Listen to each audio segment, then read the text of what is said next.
Bismillahirrahmanirrahim. Assalamualaikum warahmatullahi wabarakatuh. Alhamdulillahirabbil alamin wa bihi nasta'in ala umuri din. Asyhadu an la ilaha illallah wa asyhadu anna Muhammadan abduhu wa rasuluh. Allahumma shalli ala Muhammadin wa ala alihi wa sahbihi ajma'in. Yang lalu sudah kita bahas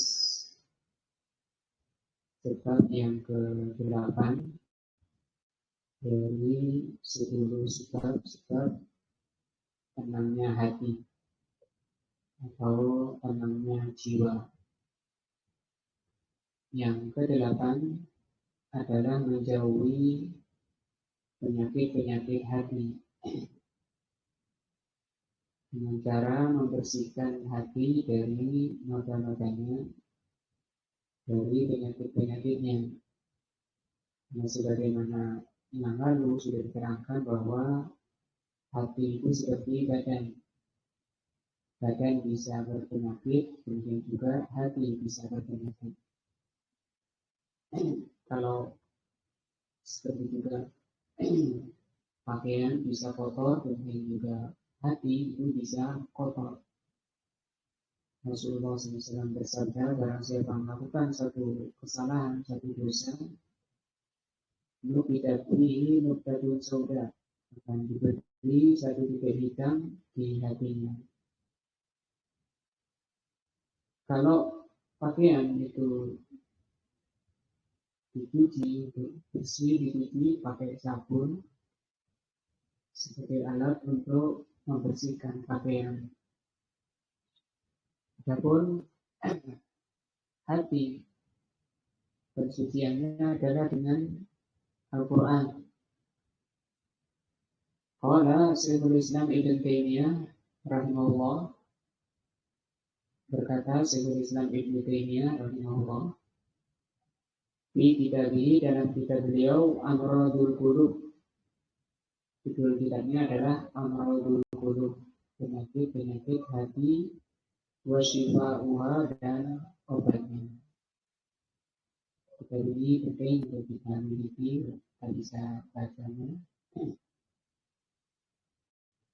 Kata beliau, wal Qur'anu, Al-Quran itu syifa'un, sebagai obat,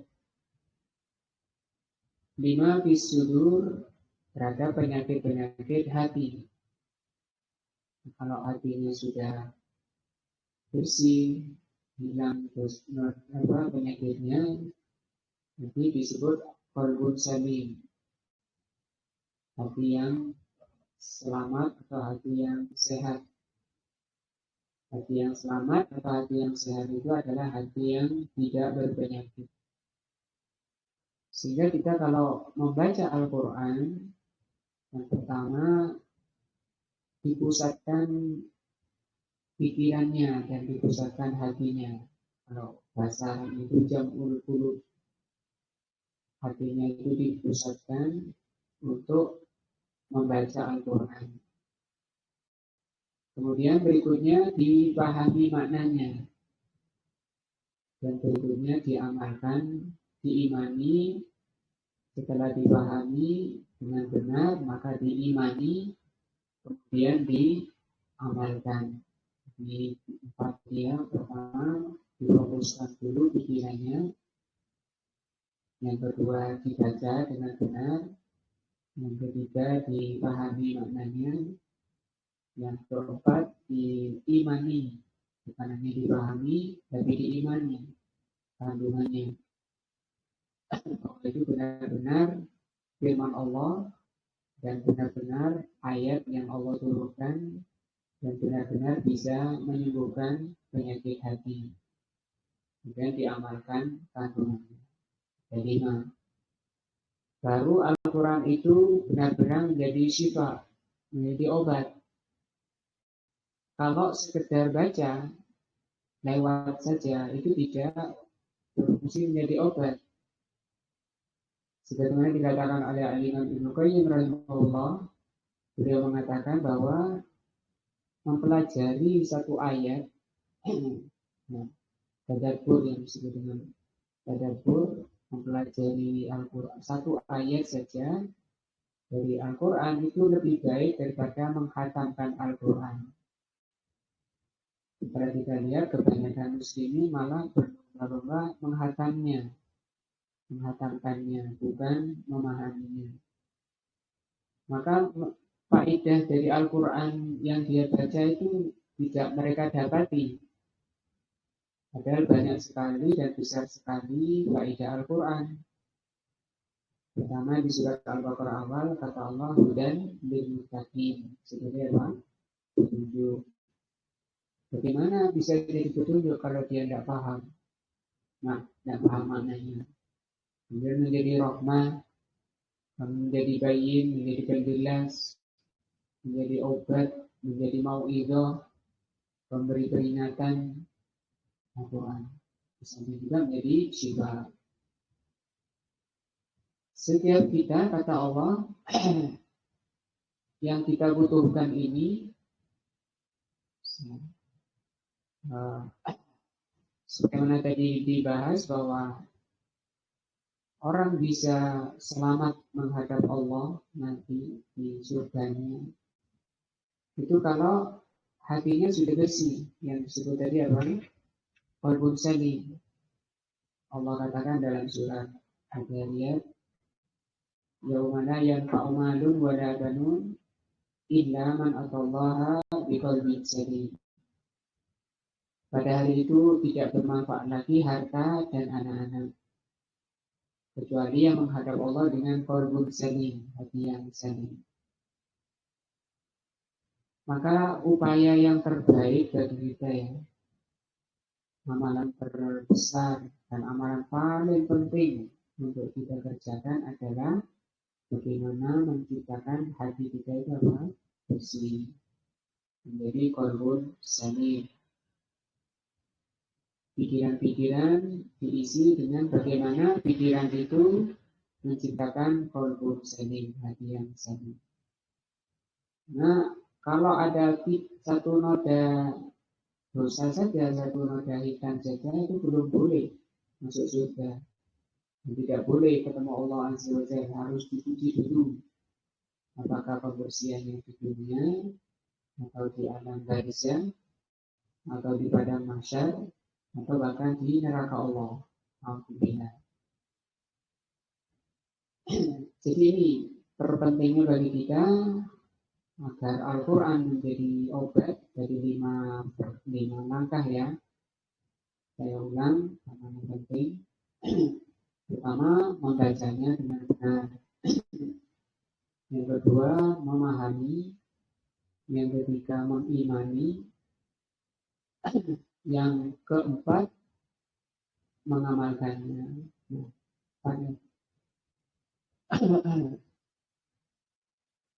Maka itu amalan yang terbaik, yang amalan yang harus kita upayakan, karena inilah cara meningkatkan iman. Sementara derajat manusia di dunia dan akhirat tergantung imannya.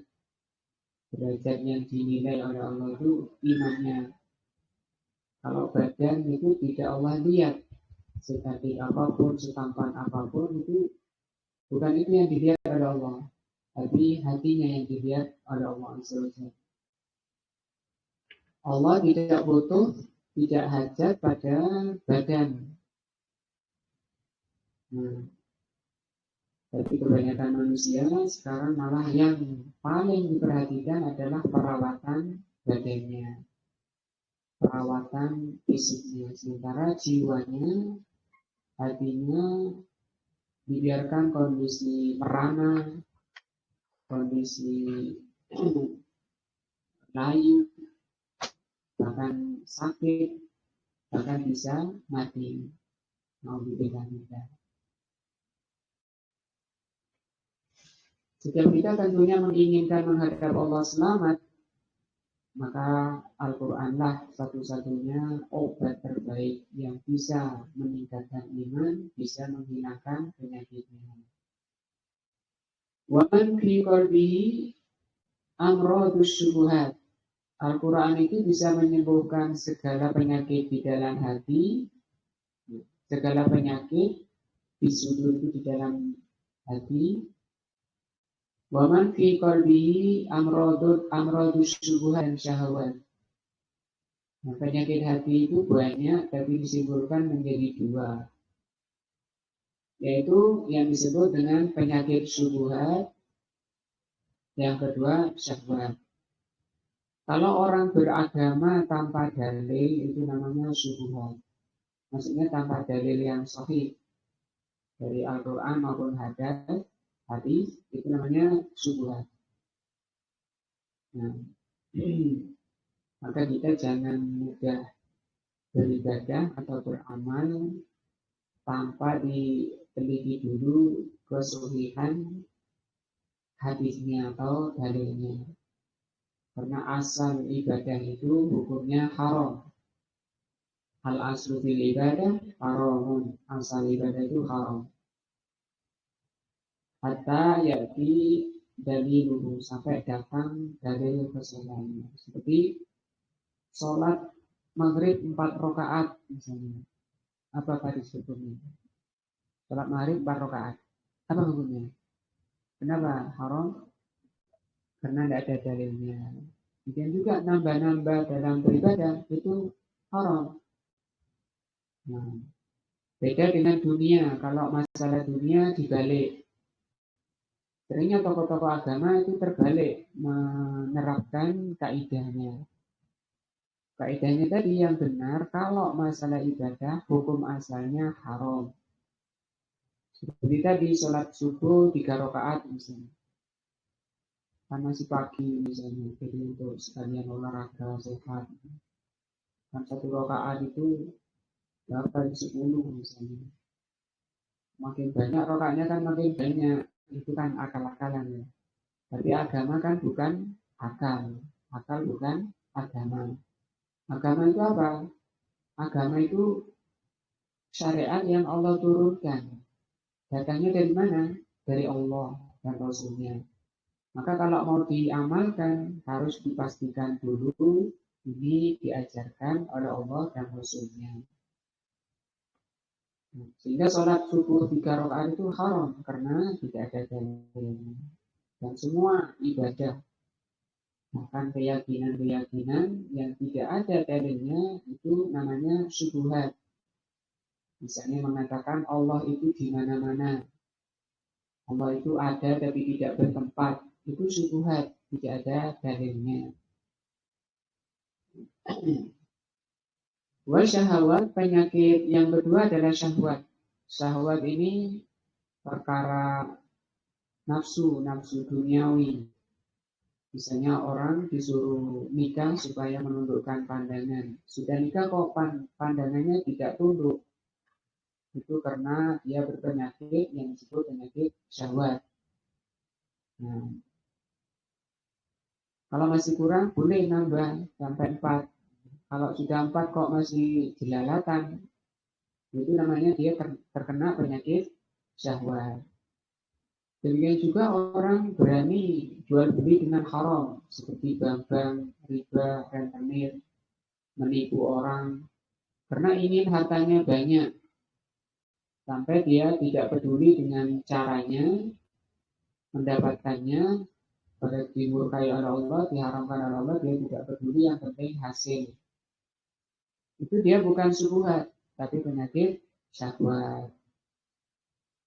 Ini juga mata melihat perkara yang diharamkan. Laki-laki melihat lawan jenis, perempuan melihat laki-laki yang bukan mahramnya.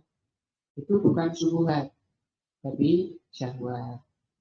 Orang yang jelalatan seperti itu masih disebut dia hatinya berpenyakit. Itu bisa hilang. Syubhat-syubhat itu bisa hilang, syahwat bisa hilang. Dengan apa? Al-Quran. Nanti Al-Quran itu menunjukkan bagaimana menghadapi syubhat. Syubhat tadi apa artinya? Kerancuan. Itu bisa hilang dengan apa? Ilmu. Dengan kita ngaji terus hadis-hadis, dalil-dalil yang sahih, hilang itu nanti. Karena Al-Quran dan hadis yang sahih itu seperti air. Sementara syubhat itu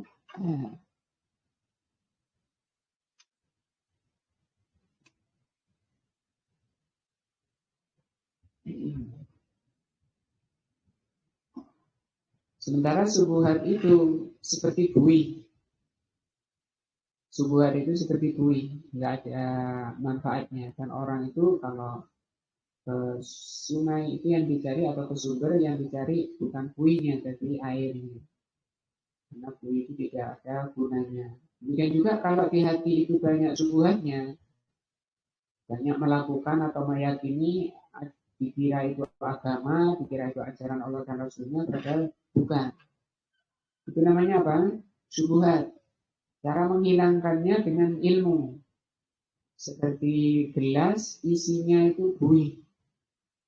Maka untuk menghilangkan buihnya ditetesi air saja. Tetesi terus. Kan nanti buihnya kemana? Naik. Buihnya naik, kena angin, hilang. Nah, kata Allah SWT, fa'amma zalatu yadhabu jafa'a. Adapun buih itu hilang begitu. Sementara yang bermanfaat itu adalah air. Nah, dan itu jenis penyakit hati. Orang beribadah kepada Allah tanpa dalil, itu orang berpenyakit. Demikian juga orang sudah tidak mampu menundukkan pandangan dari yang diharamkan, itu juga orang berpenyakit, penyakit hati. Nah, karena kalau hatinya salim, hatinya sehat, dia akan tunduk pada Allah.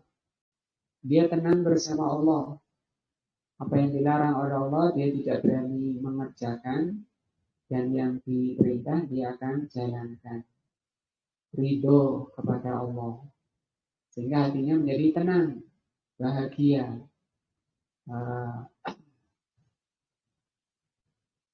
Rasulullah SAW bersabda, barang siapa membaca di pagi hari 3 kali, sore hari 3 kali, dia akan merasakan manisnya iman.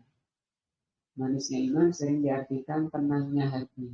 Baca apa itu?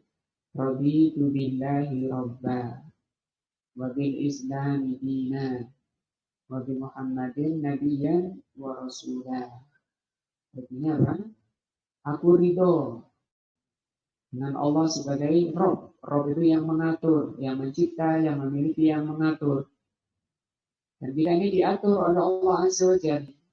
Bagaimana cara hidup? Diberi batasan-batasan oleh Allah.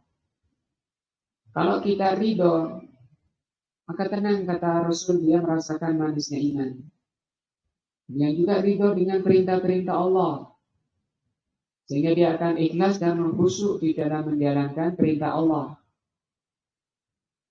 Belum tentu orang yang sholat itu dia bisa menenangkan jiwanya. Kalau misalnya sholat, dia tidak khusyuk. Sholat tidak ridho. Nah, dan meninggalkan yang dilarang karena takut orang, takut ditangkap orang, takut dimusuhi orang, takut dibenci orang. Ketika dia meninggalkan yang diharamkan, itu bukan ketakwaan. Nah, Bafihi, maka di dalam Al-Quran itu di kesimpulan penyakit hati itu dua, dari golongan apa? Kesimpulan besarnya dua. Bafihi, maka di dalam Al-Quran minal bayinat, berisi bayinat itu penjelasan ma yuzilul haqqo minal batil. Yang penjelasan itu nanti akan menjelaskan, memilah mana yang benar dan mana yang batil. Tadi ya, yang syubhat itu masuk yang mana? Yang batil. Sehingga dia akan memilih yang al-haq. Bayuzilu amradu syubhat al-mufsidan. Sehingga dengan mempelajari Al-Quran, dia mengetahui keterangan-keterangan Al-Quran, dia bisa membedakan ini yang batil, ini yang hak. Karena Al-Quran itu juga disebut dengan Al-Furqan. Al-Furqan itu pembeda. Maka akan hilang dengan itu penyakit-penyakit syubhat. Subha di sini subha jamaknya itu syubhat. Tapi kalau tunggal subhatun. Al-mufsidati yang merusak lil ilmi. Jadi syubhat itu merusak ilmu. Karena biasanya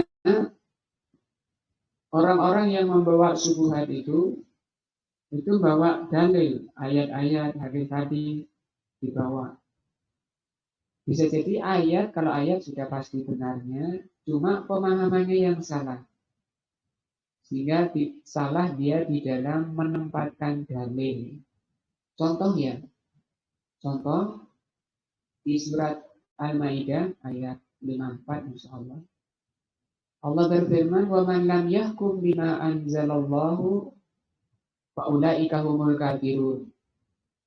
Orang yang tidak mengikuti hukum Allah maka kafir. Ayat ini ayat ini yang dijadikan oleh kelompok teroris. Kalau zaman Rasul disebut Khawarij. Khawarij itu yang memberontak, keluar dari ketaatan pada penguasa, itu namanya Khawarij bahasa Arabnya. Bahasa Indonesianya itu teroris. Mereka mengkafirkan pemerintah, mengkafirkan orang yang bersama pemerintah, mengkafirkan orang-orang yang di luar golongannya, di luar kelompoknya, seperti LDI ya, sampai kafir dan najis kalau masuk masjid detail mesinnya gitu. Itu pakai ayat tadi. Ayat mana? Terus bagaimana membantahnya itu ayat? Cuma kan salah di dalam dia memahami dan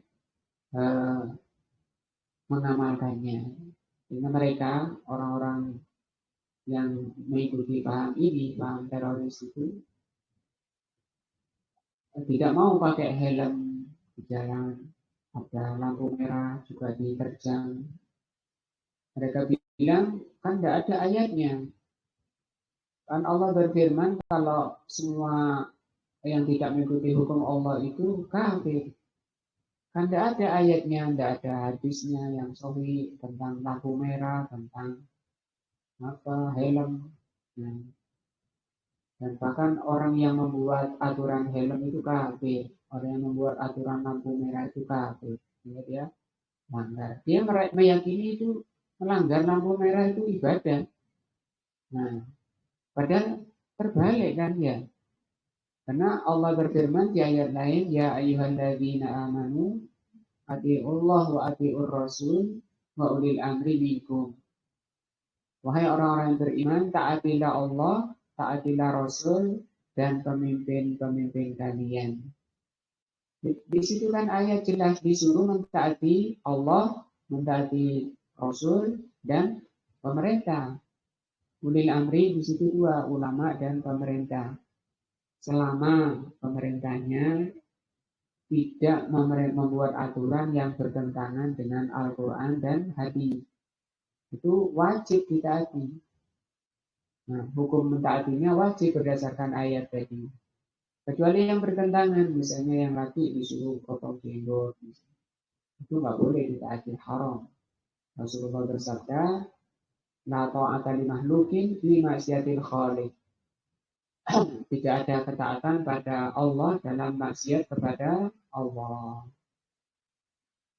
Nah, maka kalau kita melanggar lampu merah, ya kata Syekh Ibnu Utsaimin rahimahullah, fa'anta asin. Berarti engkau telah maksiat kepada Allah.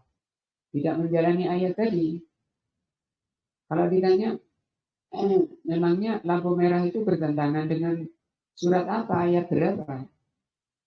Atau dengan hadis mana ayat atau hadis yang melarang misalnya pakai lampu merah?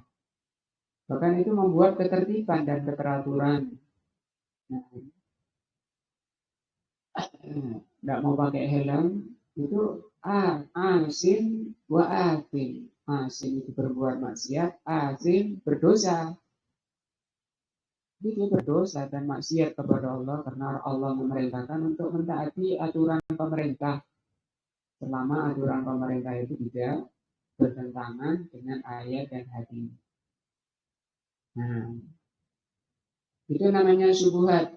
Jadi kelompok teroris itu atau yang mudah mengkafirkan orang di luar golongannya itu dalilnya apa?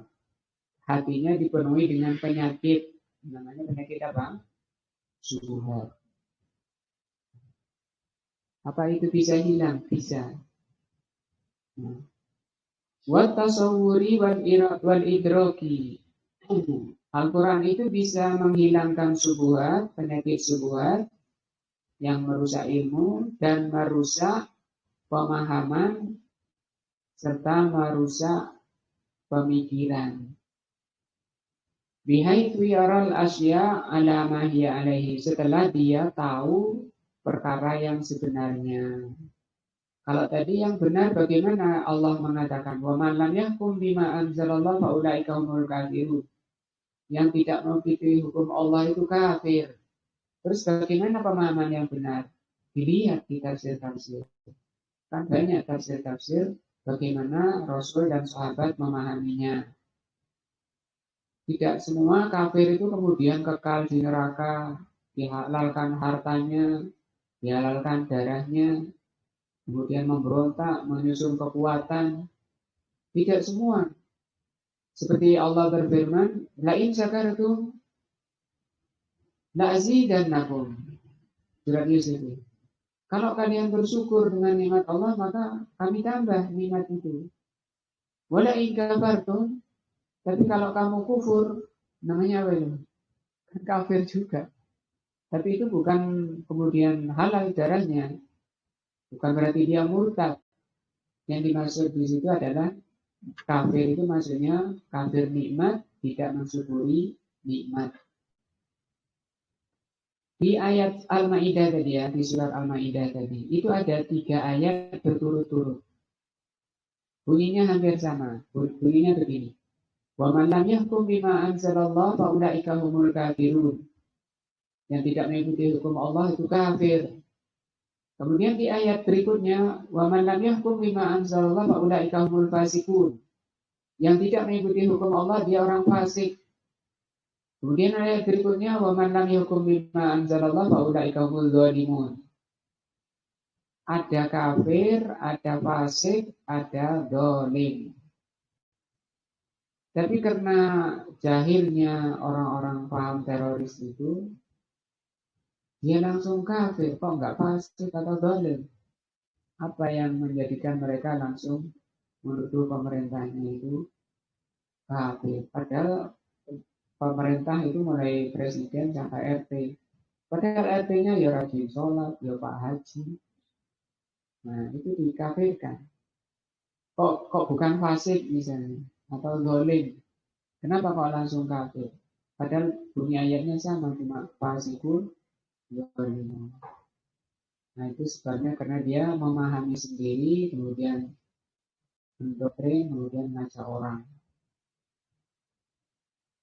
Wafihi berikutnya tidak. Jadi pertama tadi fungsi Al-Quran itu menghilangkan syubhat. Wafihi dan di dalam Al-Quran itu minal hikmah. Berisi apa? Hikmah. Wal mau'idatil hasanah. Ya, hikmah ya. Mau'idah hasanah apa? Nasihat, peringatan, mau'idah hasanah. Jadi hati itu kata Rasul bisa melemes. Al-qalbu al-imanu tahluku kata Rasul. Iman itu bisa lusuh, melemes, apa? Ya, lemas, melemah.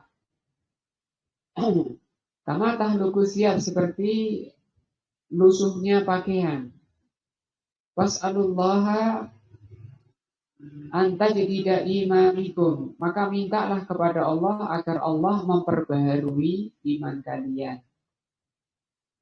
Jadi kalau kita nggak ngaji, itu lemas, kata Imam Ahmad, bisa melemah iman itu sampai turun sampai di bawah langit, di bawah bumi yang ketujuh. Tapi juga bisa naik terus sampai melampaui langit yang ketujuh. Tergantung dari pembinaannya, tergantung dari perawatannya. Maka iman itu di ulama lain mengatakan seperti kalau orang nanam sayur. Begitu tumbuh, ya jangan dibiarkan. Tidak disiram, tidak dipupuk, tidak dirawat, tidak dipagari. Nah, ketika sudah mulai muncul keimanan, sama lahir Islam. Cuma ada ayat di dalam Al-Quran, banyak orang yang mengaku Islam tapi belum beriman. Nah, maka ada Muslim, ada mukmin, ada muhsin. Yang terbaik kualitasnya itu muhsin. Kemudian di bawahnya mukmin. Kemudian di bawahnya lagi Muslim.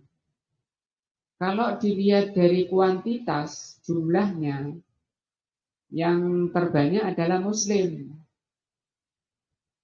Karena banyak orang Islam yang nggak mau ngaji, itu kebanyakan Muslimin nggak mau ngaji, mempelajari. Padahal ngaji itu untuk mengimani supaya muncul iman. Nah, ketika hati lemes, maka butuh yang namanya mauidhah hasanah. Bagaimana caranya? Tadi mempelajari Al-Quran. Kita nunggu aja dulu.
Nah,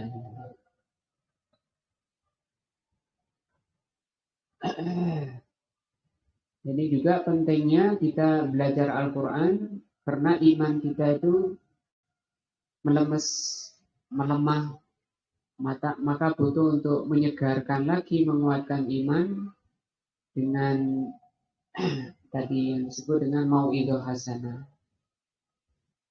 Bitarghibi dengan targhib. Targhib itu memberi semangat. Jadi Al-Quran itu memberi semangat.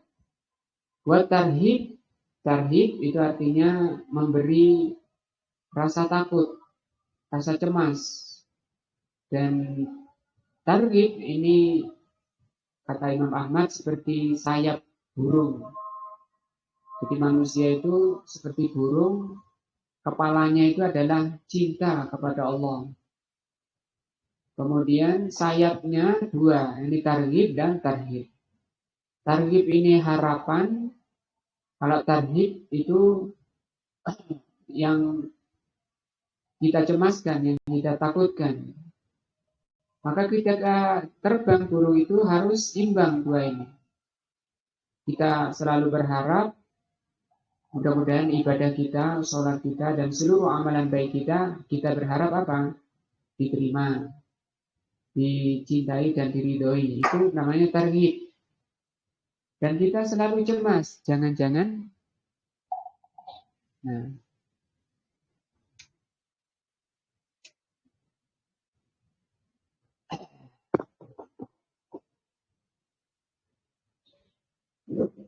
jangan-jangan ibadah kita ini tidak diterima. Nah, jangan-jangan itu namanya cemas dan bahasa Arabnya di sini targhib, pakai H. Nah, wal qasas di Al-Quran itu berisi kisah-kisah. Alladzi fiha ibratun, yang kisah itu mengandung pelajaran, ma yujibu sholahil qalbi, pelajaran-pelajaran yang menyebabkan bagaimana orang kafir menjadi muslim, orang yang jahat menjadi jelek. Ada kisah banyak ya, Umar contohnya, orang yang paling keras, kena ayat langsung apa? Pingsan, kisahnya pingsan ya, Umar itu. Kena ayat itu ya. Nah, sampai menjadi orang terbaik kedua setelah Abu Bakar As-Siddiq. Bayar qabu al-qalbu, bayar qabul qalba fima yanfa'uhu. Maka Al-Quran itu memberi semangat hati agar hati itu diisi sesuatu yang bermanfaat. Wa yarbu amma yaduruhu, dan hati itu diberi semangat untuk meninggalkan, menjauhi perkara yang berbahaya baginya. Diterangkan di sana. Kalau nggak ngaji, nggak baca Al-Quran, ya dia nggak akan tahu mana yang harus dikerjakan, mana yang harus ditinggalkan. Ya, fayabqa al-qalbu, sehingga hatinya akan tetap muhibban lirrasyad. Hati yang buah daripada pengajaran Al-Quran akan muncul di hatinya rasa cinta lirrasyad, untuk rasyad ini bimbingan. Jadi begitu mendapat setiap baca ayat itu dia mendapat ilmu yang baru berupa bimbingan, hidayah dari Al-Quran, sehingga hatinya makin tenang, imannya makin meningkat. Mubghidan li ghayyi, akan muncul di hatinya rasa benci kepada kesesatan, kepada penyimpangan. Ini buah yang sangat penting dari hati. Kalau sampai orang itu malah terbalik, tidak suka ngaji, ya, tidak suka mempelajari Al-Quran, maknanya malah menyenangi perkara ini, sudah mesti kalau sudah tidak menyukai bimbingan Allah, dia menyukai perkara yang menyesatkan, yang menyimpang. Ini adalah hati yang sakit, hati yang berpenyakit. Bisa disembuhkan dengan serius dan jujur, ikhlas mempelajari Al-Quran. Bada'an kana muridan lil ghayyi, dia menjadi orang yang membenci kesesatan, membenci penyimpangan, membenci kejelekan yang sebelumnya dia senang. Sehingga dia, walaupun dia pegang HP, berubah. Dia tidak mau melihat perkara yang membahayakan hatinya. Mubghidan lirrasyad, yang asalnya dia tidak suka ngaji, sekarang sudah rajin ngaji. Dan itu tentu merupakan hidayah dan taufik dari Allah, menunjukkan orang itu masih dikehendaki baik oleh Allah. Nah, Rasulullah SAW bersabda, man yuridillahu bihi khairan, terus yufaqihu fiddin. Kalau Allah menghendaki orang itu baik, Allah akan fakihkan, Allah akan beri dia ilmu agama. Bagaimana caranya? Dimudahkan untuk ngaji. Orang-orang yang sulit untuk ngaji, itu tanda orang itu tidak dikehendaki baik oleh Allah. Al-Qur'anu muzilun, Al-Quran itu muzil itu artinya penghilang. Kalau kalau sabun deterjen itu ya penghilang, muzil, tapi kotoran baju. Tapi Al-Quran ini juga muzil, penghilang, pembersih, lil amrodi al-mujibati lil iradatil fasidati. Nah, Al-Quran itu menghilangkan berbagai penyakit, baik itu keinginan-keinginan yang rusak, hatta yasluha al-qalbu, sampai hatinya bisa membaik. Nah, sampai hatinya jadi qalbun salim. Batas luha iradatuhu, sehingga akan lurus, akan baik iradatuhu, keinginan-keinginannya, pikiran-pikirannya itu sudah berubah. Kemarin Bi minta ini, Pak minta ini. Yang diminta itu perkara-perkara yang tidak ada manfaat akhiratnya. Sekarang sudah berubah. Ini nggak boleh sama Abi minta ini yang bermanfaat pada dunia akhiratnya. Itu berubah. Wah, ini menunjukkan apa? Hatinya berubah. Wa ya'udu ila fitratihi, yang tadi kotor, membenci kebaikan, mencintai kebatilan, dia kembali. Al-Quran itu bisa mengembalikan seseorang kepada fitrahnya. Allati futira 'alaiha, yang manusia ketika lahir, bahkan sebelum lahir sudah diberi fitrah untuk tunduk kepada Allah, untuk mentauhidkan Allah. Alastu bi rabbikum, kata Allah. Bukankah kalian menyaksikan bahwa saya ini Tuhan kalian? Mereka menjawab, ruh kita sebelum kita lahir menjawab kepada Allah. Qalu bala syahidina. Ya Allah, benar, engkau adalah pencipta kami. Nah, kami bersaksi bahwa engkau. Nah, kalau kemudian di dunia itu nyimpang, nggak suka pada kebaikan, itu karena pengaruh lingkungan.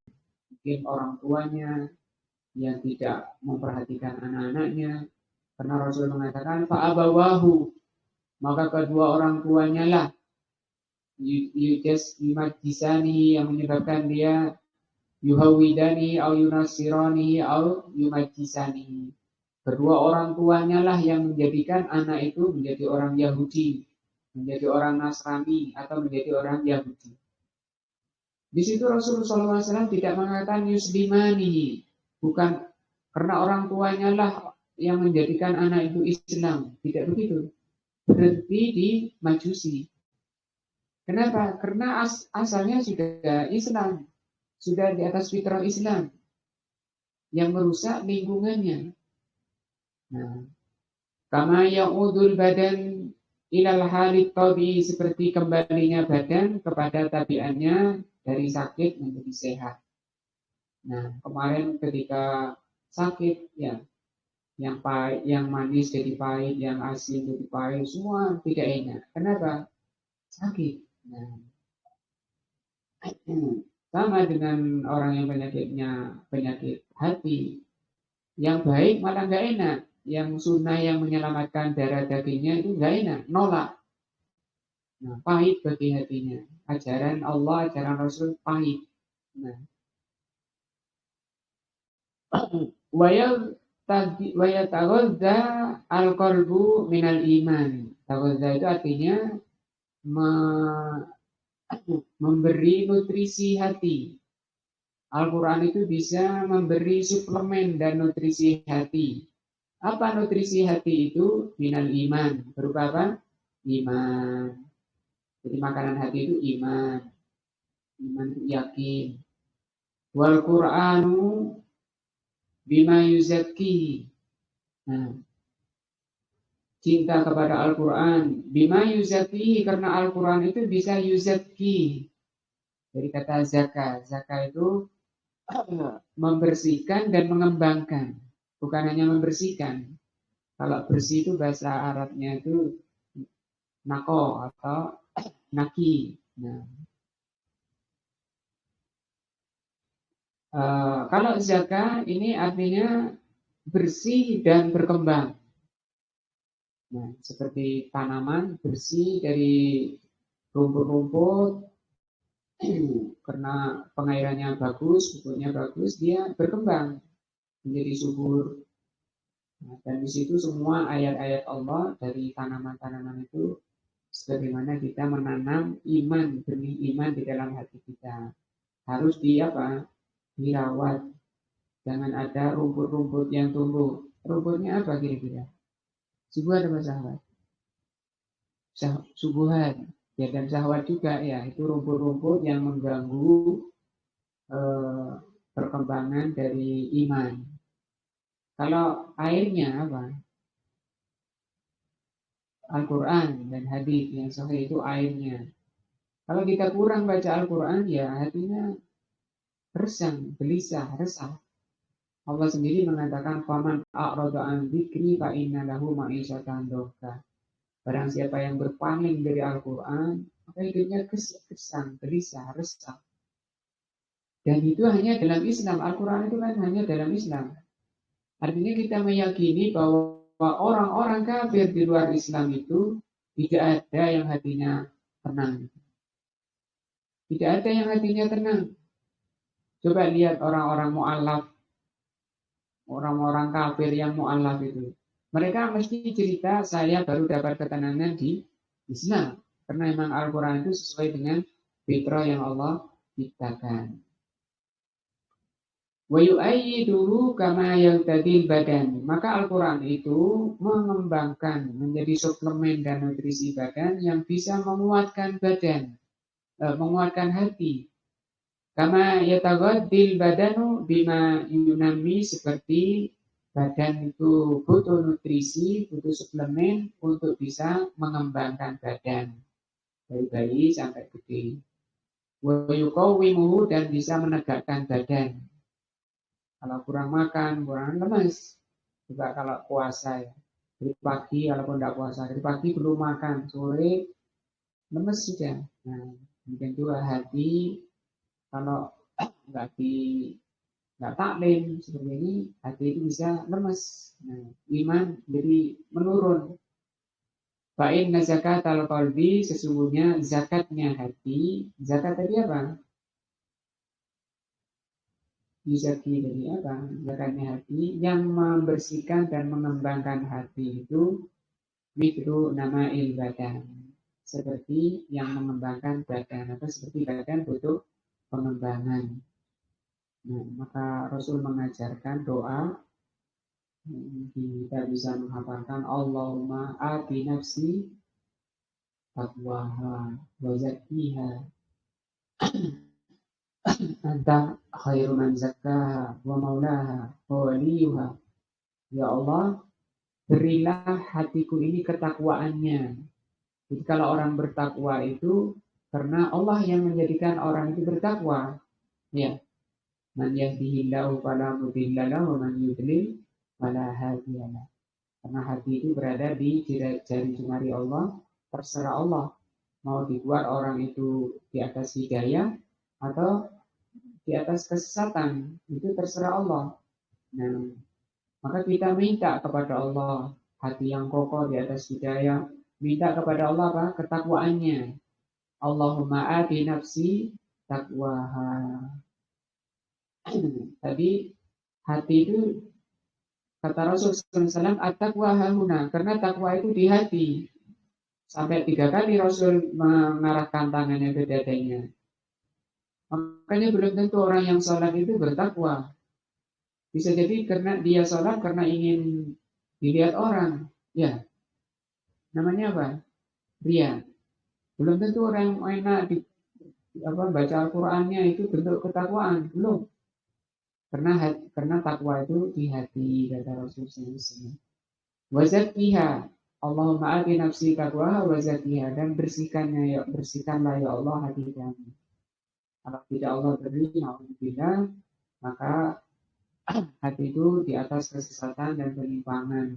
Dan itu tidak ada amalan yang terbaik bagi kita selain bagaimana menjaga iman hati, menjaga iman kita, menjaga hati kita, berusaha dengan terus semangat belajar, semangat mengaji, jangan sampai lemah, kemudian berdoa kepada Allah, mohon kepada Allah dengan ikhlas dan jujur, minta ketakwaan hatinya, dan minta kebersihan, dibersihkan oleh Allah.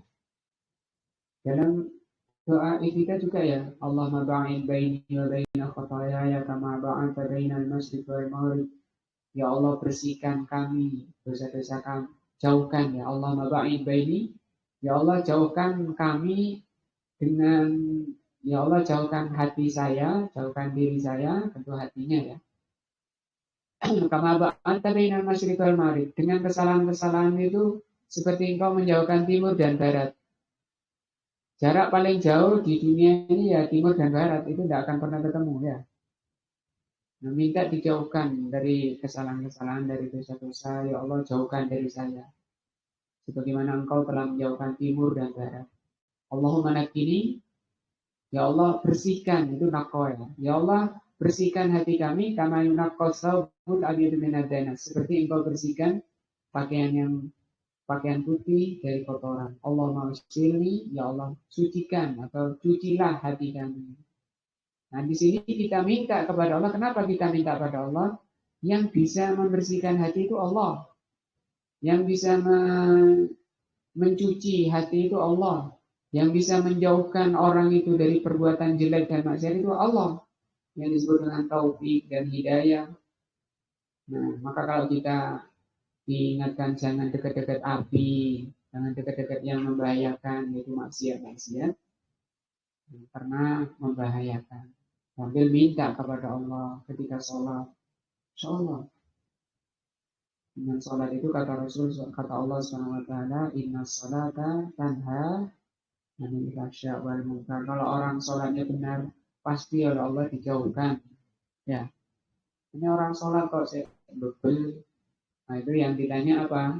Sholatnya ini enggak ikhlas, enggak jujur, enggak khusyuk. Wallahu a'lam, mudah-mudahan bermanfaat untuk meningkatkan iman kita, mengantarkan kita kepada ketenangan dunia dan di akhirat. Wallahu a'lam bishawab. Subhanallahumma wa bihamdika, asyhadu an la ilaha illa anta, astaghfiruka wa atubu ilaik. Wassalamualaikum warahmatullahi wabarakatuh.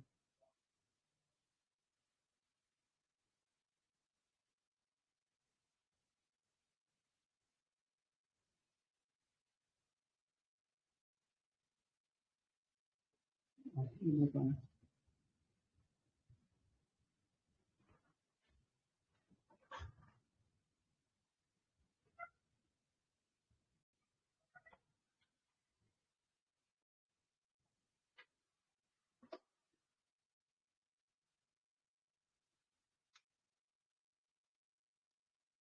Nah, ini juga belum nyampe.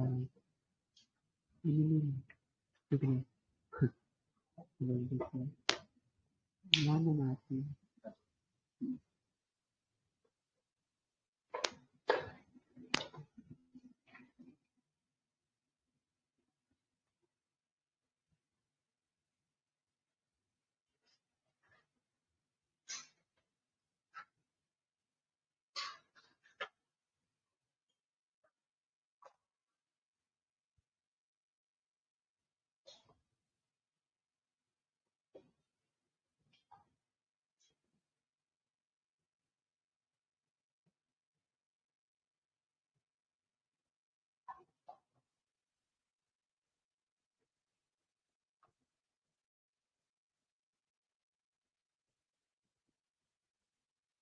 Mana ini ngerti kan? Ini apa? Foto PC setting. Ini loh isinya.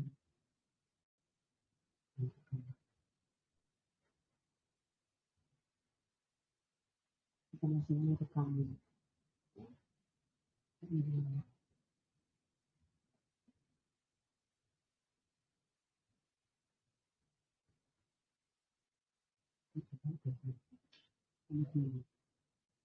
Masih rekam.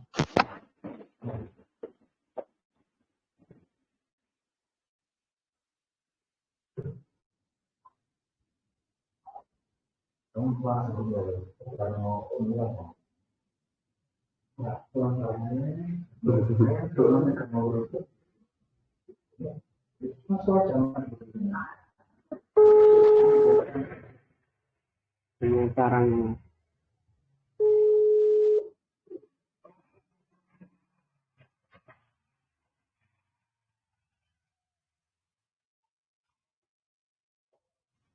Matikan dulu.